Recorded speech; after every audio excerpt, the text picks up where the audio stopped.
I discovered $15,000 missing from our HOA reserve fund on a Tuesday morning while reviewing financial statements over coffee. And by Friday afternoon, 3 board members were trying to destroy the one person who could prove they stole it.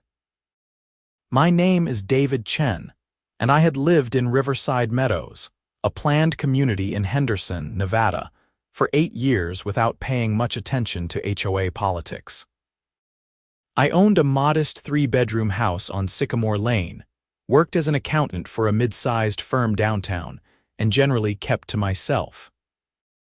The HOA had always seemed like a minor annoyance, the kind of thing you dealt with when they sent you a violation notice about leaving your trash cans out too long. I paid my dues quarterly, ignored most of the emails, and assumed the adults in charge were handling things responsibly. That assumption died when I actually read the financial report that arrived in my mailbox that October. The problem started innocently enough. My neighbor, Robert Martinez, stopped me while I was getting my mail one evening. Robert was retired military, the kind of guy who actually read every document the HOA sent and showed up to every meeting. He had a concerned look on his face that immediately put me on edge. "David, you got a minute?" he asked, holding up his own copy of the quarterly financial statement. "Something doesn't add up here." I invited him inside, and we spread the documents across my kitchen table. Robert pointed to a line item labeled Emergency Repairs and Maintenance. The amount was substantial, over $12,000 for the quarter. "I walk this neighborhood every morning," Robert said, tapping the paper with his finger. "I haven't seen any emergency repairs, no roofing work, no fence replacements, nothing that would cost this kind of money." I pulled up the previous quarter's statement from my email and compared them. The pattern was there once you looked for it. Every quarter for the past 18 months, there were vague line items for repairs, maintenance, or improvements that never seemed to materialize into actual work. Sometimes it was landscaping upgrades we never received. Other times it was security improvements that never appeared. The amounts varied, but they were always significant, ranging from $8,000 to $15,000 per quarter. "How much are we talking total?" Robert asked.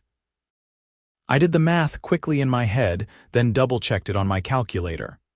If this pattern holds, somewhere between $60,000 and $80,000 over 18 months. Robert's face darkened. "That's theft." "That's potentially theft," I corrected him, though I felt the same anger rising in my chest. "We need more information before we make accusations." The HOA board consisted of 5 members. The president was Brenda Hutchinson, a woman in her early 50s who had held the position for 6 years. She drove a Mercedes, always wore designer clothes, and had a way of talking down to people that made every interaction feel like a confrontation. Her second-in-command was Patricia Kendall, the vice president, who seemed to exist solely to agree with everything Brenda said. The treasurer was Craig Donovan, a nervous man who rarely spoke at meetings. The secretary was Linda Wu, who seemed reasonable enough but never challenged the other board members. The 5th member was Tom Bradley, who had just joined the board 6 months ago and appeared genuinely interested in doing the right thing. Our property manager was a woman named Sarah Mitchell. She had been hired about 2 years ago to handle the day-to-day operations of the HOA, everything from coordinating repairs to managing vendor relationships to preparing the financial documents. She was in her mid-30s, competent, and professional. I had interacted with her a few times when I had questions about my account, and she had always been helpful and straightforward. Robert and I decided to attend the next board meeting, which was scheduled for the following Thursday. We also started quietly talking to other homeowners, asking if they had noticed the same discrepancies. Most people admitted they never looked at the financial statements closely, but once we pointed out the pattern, they became concerned too. By Thursday evening, about 30 homeowners showed up to the board meeting, which was unusual. Normally, these meetings drew maybe 8 or 10 people at most. The meeting was held in the community clubhouse, a building that was supposed to be maintained by our HOA dues, but always seemed slightly shabby despite all the money supposedly being spent on improvements. Brenda called the meeting to order with her usual imperious manner, sitting at the head table flanked by the other board members. Sarah sat off to the side with a laptop and a stack of folders, ready to present information as needed. "Before we begin with the regular agenda," Brenda said, surveying the crowded room with obvious displeasure, "I want to remind everyone that outbursts and accusations will not be tolerated. If you have questions, you'll have an opportunity during the homeowner comment period." Robert raised his hand immediately. "I move that we discuss the financial discrepancies in the quarterly reports before proceeding with the regular agenda." "That's not how this works," Patricia snapped. "We have an established agenda." "I second the motion," I said loudly. Other homeowners murmured in agreement. Brenda's face flushed red, but she was trapped by the rules she had always used to control these meetings. If a motion was made and seconded, it had to be voted on. "Fine," she said through gritted teeth. "All in favor of addressing financial questions before the regular agenda?" Nearly every hand in the room went up. The board members had no choice but to vote yes as well, though Brenda, Patricia, and Craig looked furious. Robert stood and walked to the front of the room, carrying his copies of the financial statements. He laid out the pattern we had discovered, pointing to specific line items and asking for documentation of the work that had supposedly been performed. "I want to see invoices," Robert said. "I want to see before and after photos. I want to see contracts with vendors, because I walk this neighborhood every single day and I have not seen $60,000 worth of work being done." The room erupted in conversation. Other homeowners were pulling out their phones, looking up their own copies of the financial statements, confirming what Robert was saying. Brenda banged her gavel. "This is ridiculous. All of the work has been properly documented and approved. Sarah can provide the invoices if you really need to see them." Everyone turned to look at Sarah. She had gone very pale and her hands were gripping the edge of the table. For a long moment, she didn't speak. Then she took a deep breath and said something that changed everything. "I can't provide invoices that don't exist." The room went completely silent. Brenda's face went from red to white. Patricia half stood from her chair. Craig looked like he might vomit. "Excuse me?" Brenda said, her voice dangerously quiet. Sarah's hands were shaking, but her voice was steady. "For the past 18 months, I've been instructed to create these line items in the financial reports and transfer money from the reserve account to a separate account controlled by the board. I was told it was for approved projects, but when I asked for documentation to put in our files, I was told not to worry about it. When I pushed back 3 months ago and said I needed proper invoices for my records, I was told to mind my business and do my job." "You're fired," Brenda said immediately. "You can't fire her in the middle of a meeting without a vote," Tom Bradley said, speaking up for the first time. He looked shocked but also angry, "and I want to hear what she has to say." "I second that," Linda Wu added quietly. She looked at Brenda with something like disgust. "I had no idea this was happening." Sarah continued, her voice growing stronger. 2 weeks ago, I made copies of everything. Every transfer, every fake line item, every email instructing me to move money around. I have 18 months of documentation showing a systematic pattern of funds being diverted from the HOA reserve account into a separate account that only Brenda, Patricia, and Craig have access to." "That's slander," Patricia shrieked. "You have no right to access confidential board information and make copies. That's theft." "Actually," I said, standing up and using my professional voice, "as property manager, Sarah has a legal obligation to maintain accurate financial records. And as homeowners, we have a legal right to review those records. If what she's saying is true, you 3 have been embezzling HOA funds, which is a crime in Nevada." Brenda tried to regain control. "This meeting is over. Everyone needs to leave now." "No," Robert said firmly. We're not leaving. Sarah, do you have those documents with you? Sarah nodded and pulled a thumb drive from her pocket. Everything is here. I also sent copies to my personal email and put a set of physical copies in a safety deposit box.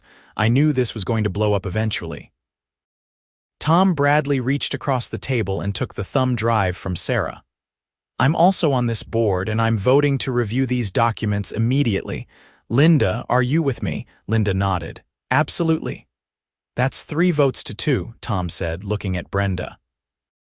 We're reviewing the documents tonight, and then we're calling an emergency homeowner vote to remove you 3 from the board.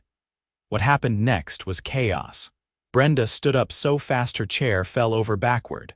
I will sue every single person in this room. You have no authority to remove sitting board members. This is a witch hunt based on the lies of a disgruntled employee who was about to be terminated for incompetence. I've been doing this job perfectly for 2 years, Sarah shot back. My performance reviews have been excellent. You're only firing me now because I wouldn't help you cover up your theft anymore. Craig finally spoke, his voice cracking. This is all a misunderstanding. There are legitimate expenses that maybe weren't documented properly, but there's no theft. We were trying to save money by not using expensive contractors for every little thing. Then show us the work, I said. Show us what was done with the money. He couldn't answer. None of them could. The meeting eventually broke up around midnight, but not before Tom and Linda officially tabled all regular business and scheduled an emergency meeting for the following week. Sarah was placed on paid administrative leave rather than being fired over Brenda's strenuous objections.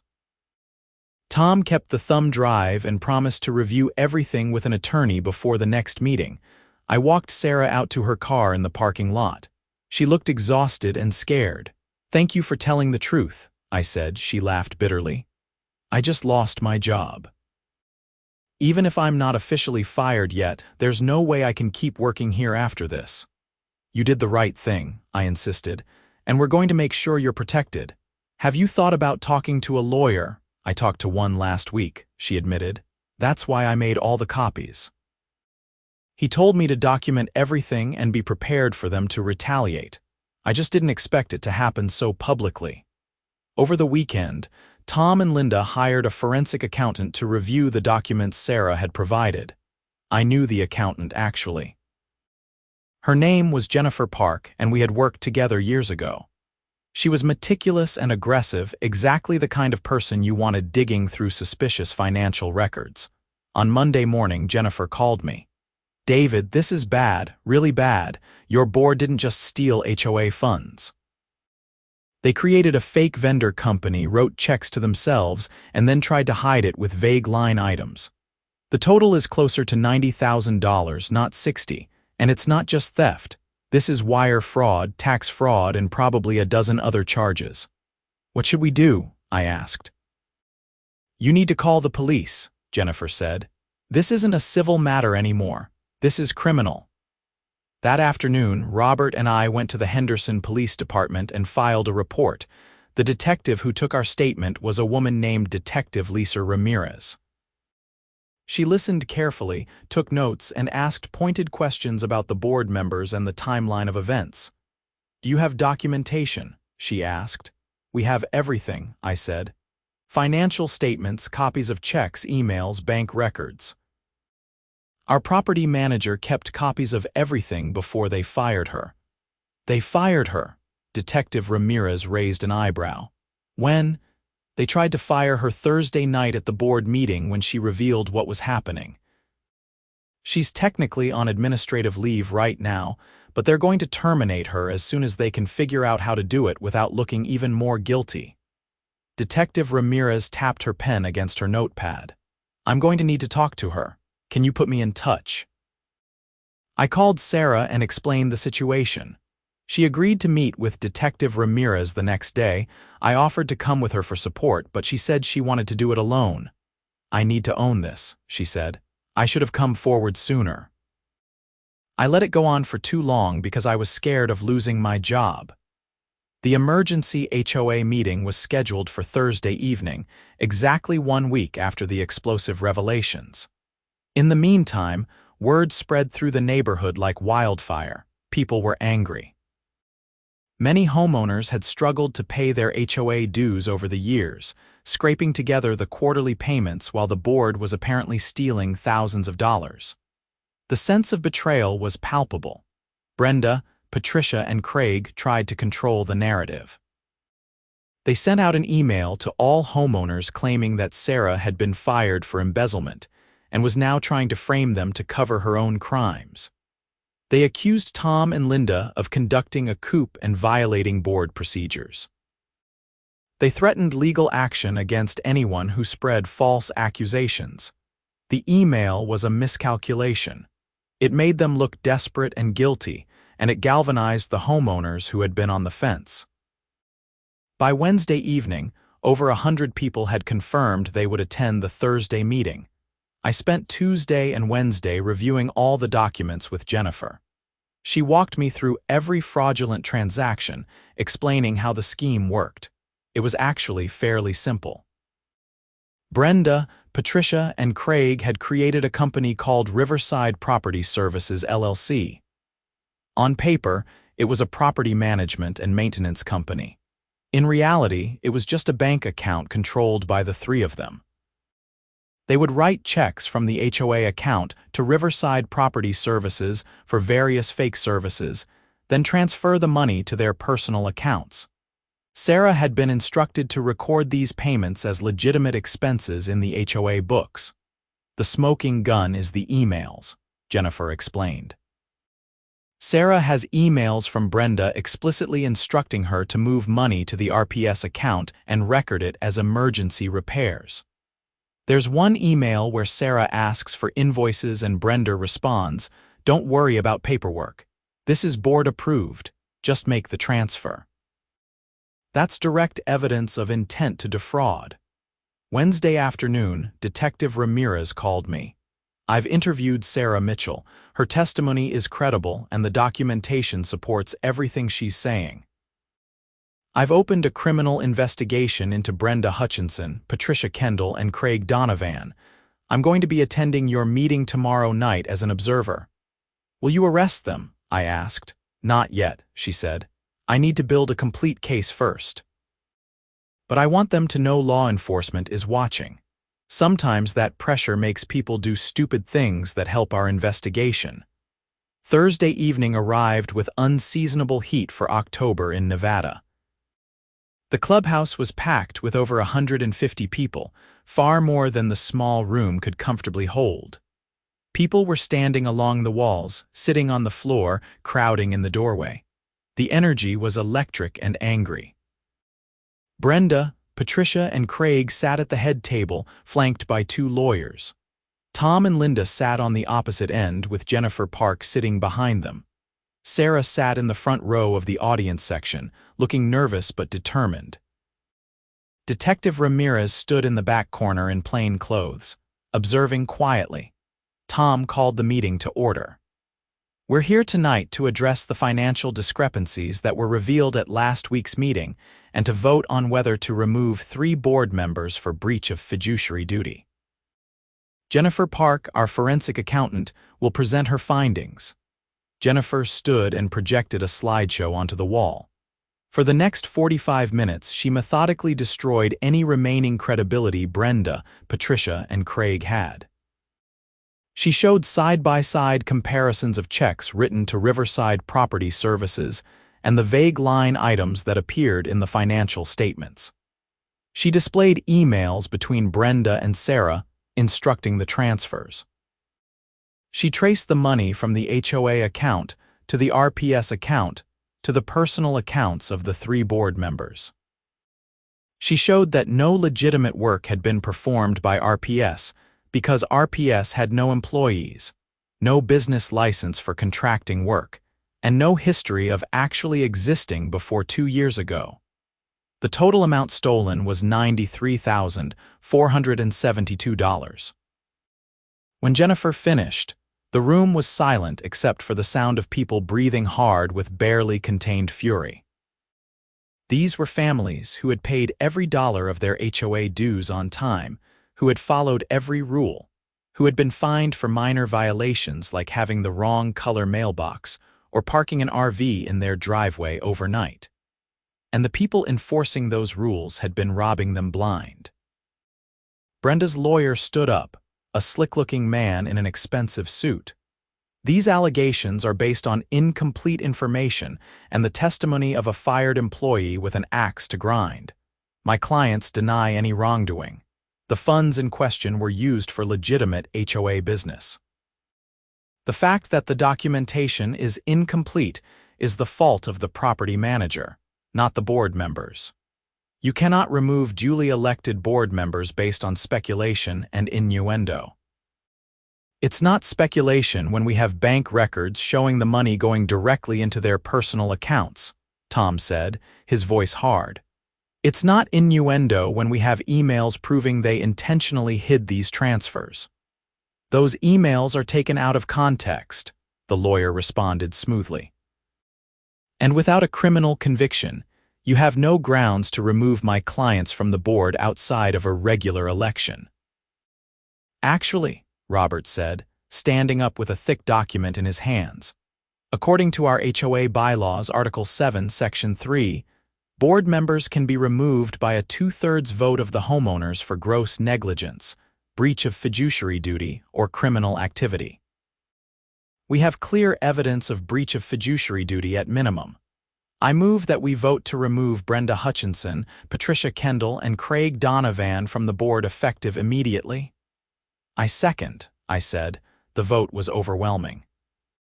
Out of 153 homeowners present or represented by proxy, 147 voted to remove the 3 board members. Only 6 voted against, probably friends or family of the accused. Brenda stood up, shaking with rage. This is illegal. This vote is invalid. You'll all be hearing from my attorney. You're no longer on this board, Tom said firmly. You need to surrender all HOA property, including keys, documents, and passwords, within 24 hours. If you refuse, we'll pursue legal action to compel you. I'm not surrendering anything, Brenda spat. This is my community. I've given 6 years of my life to running this HOA, and I'm not going to be pushed out by a mob mentality based on lies. Detective Ramirez stepped forward from the back of the room, showing her badge. Mrs. Hutchinson, Mr. Donovan, Mrs. Kendall, I'm Detective Lisa Ramirez with the Henderson Police Department. I'm conducting a criminal investigation into the financial activities of this HOA board. I strongly advise you to cooperate with the transition of HOA property and to retain criminal defense attorneys. Anything you say or do from this point forward can be used in court. Craig Donovan burst into tears. Patricia looked like she might faint. Brenda just stared at Detective Ramirez with pure hatred. The meeting ended shortly after that. Tom, Linda, and the homeowners quickly voted in 3 replacement board members on an interim basis until a proper election could be held. I was one of them, along with Robert, and a woman named Keisha Washington who was an attorney and had been vocal about the theft. Over the next 2 weeks, the situation deteriorated rapidly for Brenda, Patricia, and Craig. They initially refused to turn over any HOA property, which forced us to get a court order. When the police served the court order, Brenda claimed she had deleted all the HOA emails from her computer and didn't remember any of the passwords. She also claimed the HOA checkbook and financial records had been lost. That was a mistake. The judge was not amused by the obvious obstruction and held her in contempt of court. She was fined $5,000 and threatened with jail time if she didn't produce the materials within 72 hours. She eventually turned over most of the documents, though it was clear she had deleted anything she thought was incriminating. It didn't matter. We had Sarah's copies of everything. Sarah became the central figure in the criminal investigation. Detective Ramirez interviewed her multiple times, going through every transaction, every email, every instruction she had received from the board. Sarah was terrified of being charged as an accomplice, but Detective Ramirez assured her that she was considered a witness, not a suspect. The key was that Sarah had never personally benefited from the theft. She had followed instructions she believed came from authorized board members, and when she realized something was wrong, she had started documenting everything and eventually came forward. The Clark County District Attorney's Office took over the case in November. They brought in a prosecutor named Marcus Webb who specialized in white-collar crime. He met with Sarah, reviewed all the evidence, and made a decision that would define the entire case. "Sarah Mitchell is our star witness," he told us in a meeting at his office. "Without her testimony and the documents she preserved, we'd have a much harder time proving criminal intent. The defendants would claim the money was used for legitimate expenses and the documentation was just poor. But with Sarah's testimony about being explicitly instructed to hide the transfers and not create proper invoices, we can prove this was a deliberate scheme to defraud the HOA." "Will she be charged with anything?" I asked. "No," Marcus said firmly. "She's been given full immunity in exchange for her cooperation. She did the right thing by coming forward. We want to encourage that behavior, not punish it." Sarah visibly relaxed when she heard that. She had been living in a state of constant anxiety, worried that she would lose everything because she had been tangentially involved in the theft. In early December, the district attorney's office filed criminal charges against all 3 former board members. Brenda was charged with 11 counts of theft, 9 counts of fraudulent schemes and practices, 4 counts of forgery, and 2 counts of money laundering. Patricia and Craig faced similar charges, though slightly fewer because the evidence showed Brenda had been the ringleader. The arrest warrants were executed on a cold morning 2 weeks before Christmas. Police showed up at each of their homes at 6 in the morning and took them into custody. The bail hearing was that afternoon. The prosecutor argued they were flight risks because they had access to over $90,000 in stolen funds. Bail was set at $50,000 each. Brenda made bail by that evening. Patricia and Craig had to wait until the next day to scrape together the money. The local news picked up the story. It was a perfect scandal. Elected officials stealing from their neighbors, a whistleblower who was fired for telling the truth, and now criminal charges that could result in prison time. A news crew showed up at the next HOA meeting to interview homeowners. I declined to appear on camera, but Robert gave a passionate interview about how the theft had impacted people who were struggling to pay their bills while the board members were enriching themselves. Sarah also gave an interview, though she was clearly uncomfortable in front of the camera. She explained how she had been pressured to participate in the scheme and how she had finally decided to come forward when she realized the scope of the theft. "I was afraid of losing my job," she said, "but I couldn't keep participating in something I knew was wrong. These are people's homes. These are families who work hard and pay their dues and trust that the board is acting in their best interest. That trust was violated, and I couldn't be part of it anymore." The interview made Sarah a sympathetic figure. Several homeowners reached out to offer her support, including job leads and references. The new board voted to officially reinstate her as property manager with a raise, but Sarah declined. She said she needed a fresh start, though she committed to staying on as a consultant through the end of the criminal trial. The legal process moved slowly. The defendants' attorneys filed motions to dismiss, motions to suppress evidence, motions to sever the trials. Every motion was denied. The evidence was simply too strong. The emails, the bank records, the testimony from Sarah, it all painted a clear picture of a deliberate scheme to steal HOA funds. In March, as spring arrived in Nevada, the defendants' attorneys approached the prosecutor about a plea deal. They knew they couldn't win at trial, not with Sarah's testimony and the mountain of documentary evidence. The question was whether they could negotiate something that would keep them out of prison. Marcus Webb was not inclined to be generous. These were elected officials who violated the trust of over 200 families, he told us in a meeting to discuss the plea offers. They stole nearly $100,000 and then tried to destroy the career of the person who exposed them. I'm not interested in a slap on the wrist. The initial plea offers were harsh. For Brenda, 8 years in prison and full restitution. For Patricia and Craig, 5 years each and full restitution. All three would be required to pay back every dollar they stole, plus interest and penalties. Brenda rejected the offer outright and insisted she was going to trial. Patricia and Craig were more pragmatic. They accepted the plea deals in April, agreeing to plead guilty to theft and fraudulent schemes in exchange for the other charges being dropped. They were each sentenced to 5 years in prison, but would be eligible for parole after serving 2 years. They were also ordered to pay back their share of the stolen money, approximately $30,000 each. Brenda's trial was scheduled for June.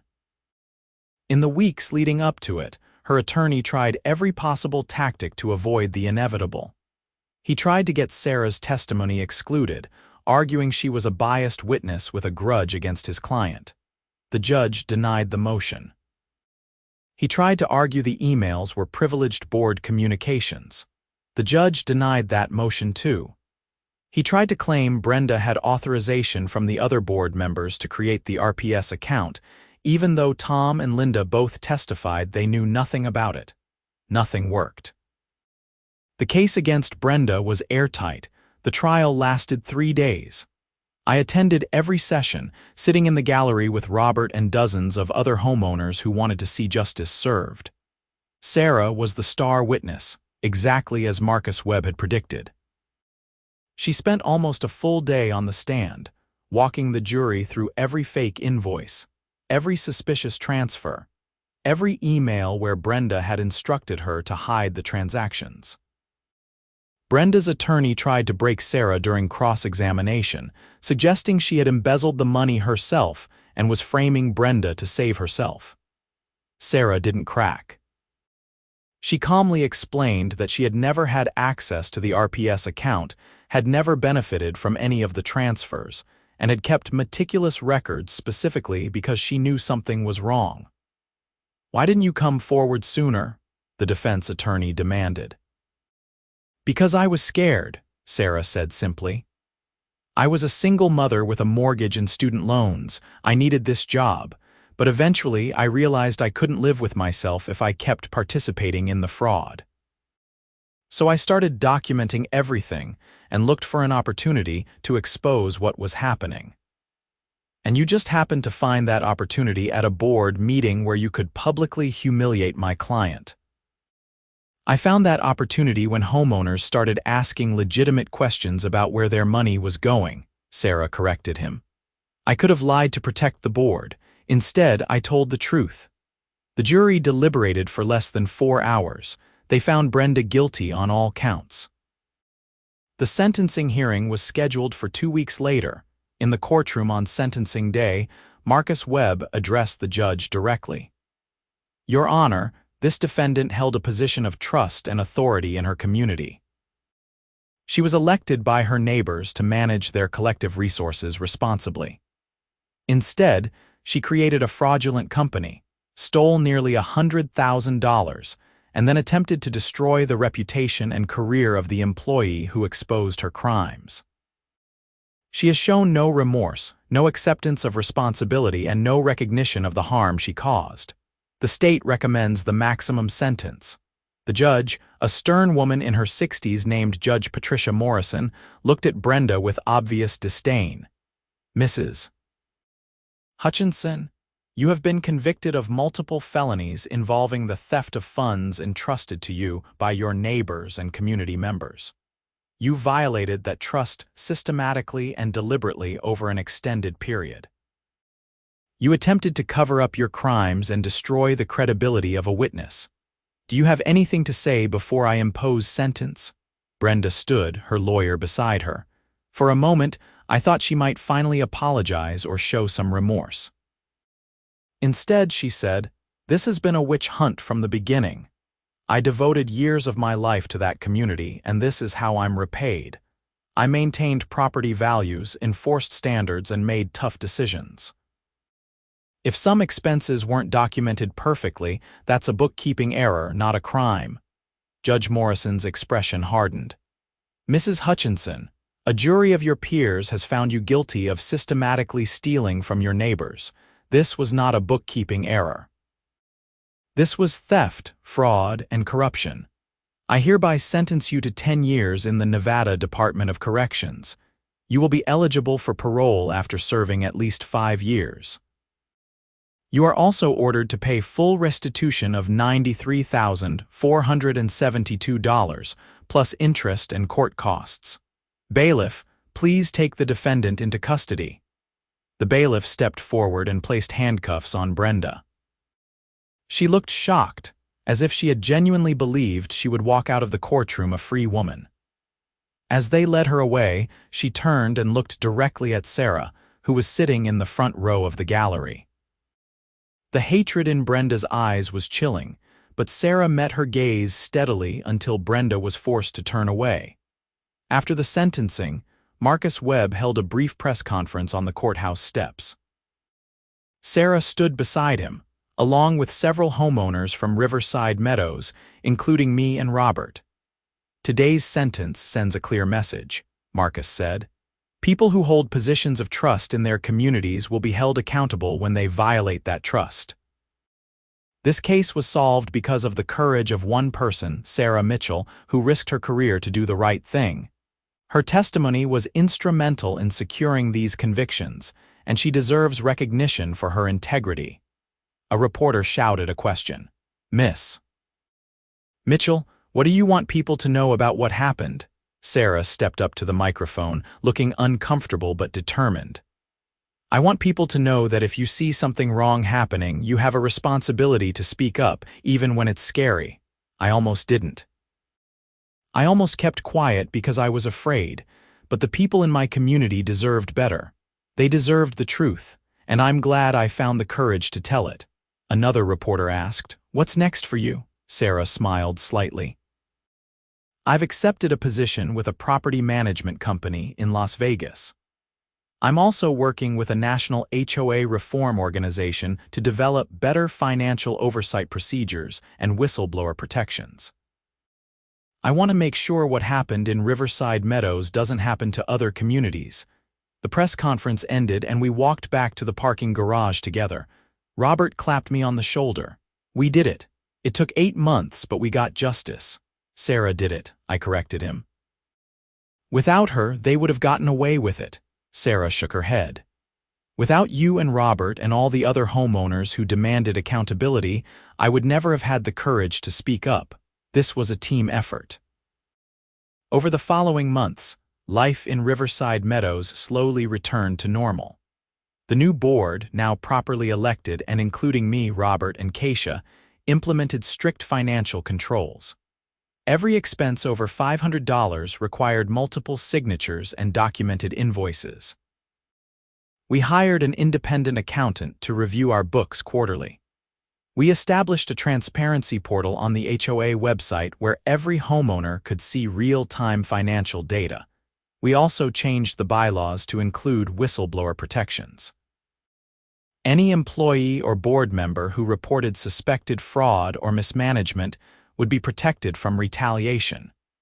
We created an anonymous reporting system so people could raise concerns without fear. The recovery of the stolen money was slower and more complicated. Patricia and Craig were both making restitution payments from prison, but at the rate of about $50 a month each, it would take decades to recover their share. Brenda had spent much of her stolen money and had few assets. The HOA filed a civil lawsuit to seize what remained, including forcing the sale of her house, but we would never recover the full amount. The shortfall meant we had to do a special assessment, asking each homeowner to contribute an additional $200 to replenish the reserve fund. People grumbled, but they understood it was necessary. The alternative was to defer critical maintenance and put the community at risk. Sarah's career recovered better than anyone expected. The National HOA Reform Organization she mentioned, the Community Association Institute, hired her as a consultant to develop training programs for property managers and board members. She traveled around the country, telling her story and teaching people how to recognize and prevent financial fraud in HOAs. She became something of a minor celebrity in the property management world, known as the woman who stood up to corruption and helped bring criminals to justice. I stayed on the HOA board for 2 more years before deciding I had done my part and wanted to step back. Robert remained on the board and eventually became president. Keisha served 1 term and then resigned when her law practice got too busy. We brought in new board members who were committed to transparency and accountability, people who understood that serving on an HOA board was about stewardship, not power. I ran into Sarah about a year after the trial. She was in Henderson for a training seminar and stopped by Riverside Meadows to see how things were going. We walked around the neighborhood together, and she remarked on how much better maintained everything looked. "You guys are doing a great job," she said. "This is what an HOA is supposed to be. People working together to maintain their property values and quality of life, not a power trip for people who want to feel important." "We learned from the best," I said. "You showed us what integrity looks like," she smiled. "I just did what needed to be done. I'm glad it worked out." "I'm glad I didn't just keep quiet and hope someone else would fix it. You saved this community," I told her. "Literally. If you hadn't come forward, Brenda and the others would still be stealing from us. They probably would have bankrupted the HOA eventually, and then everyone's property values would have tanked. You prevented that." She looked around at the well-maintained homes, the clean streets, the children playing in the park. It was worth it then. All the stress, all the fear, all the uncertainty, it was worth it to protect this. We said our goodbyes, and I watched her drive away. I thought about how close we had come to never knowing the truth, how close Sarah had come to keeping quiet out of fear. I thought about how many other HOAs might have similar problems, with board members stealing or mismanaging funds, and no one brave enough to speak up. But I also thought about the hundreds of homeowners in Riverside Meadows who had come together to demand accountability. I thought about Tom and Linda, who had risked their reputations to side with Sarah against the other board members.